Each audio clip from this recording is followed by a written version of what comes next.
Gabungan Usaha Peternak Babi Indonesia (GUPBI) Bali mengharapkan adanya jalan yang diberikan bagi peternak babi pada kondisi terpuruk saat ini. Salah satunya, ternak Bali bisa dibeli untuk dijadikan sembako yang akan dibagikan kepada masyarakat terdampak COVID-19. Ketua Gabungan Usaha Peternakan Babi Indonesia (GUPBI) Bali, Iketut Hari Suyasa mengatakan, keterpurukan para peternak babi akibat menghadapi dua wabah akan berlangsung berkepanjangan. Kesulitan peternak ini tidak bisa ditolong dengan membeli babi ternak mereka. Di wilayah yang terdampak yang banyak babi mati, para peternak tidak akan bisa beternak selama setahun terhitung sejak kematian babi terakhir.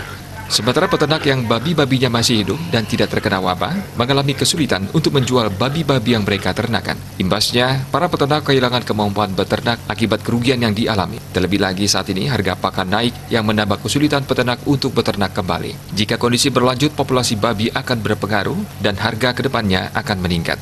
Saat ini banyak pihak melakukan pembagian sembako. Tidak ada salahnya ternak babi peternak dibeli untuk dijadikan sembako. Ia berharap pemerintah bisa terlibat dalam hal ini sehingga ada perputaran ekonomi.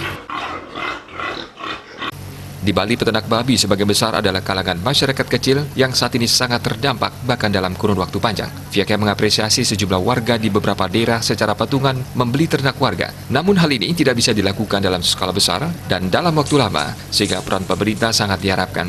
Saat ini harga babi anjlok mencapai Rp13.000 hingga Rp16.000 per kilogram. Bahkan di Bangli, harganya sudah mencapai Rp10.000 per kilogram. Sementara harga proses produksi mencapai Rp25.000 per kilogram.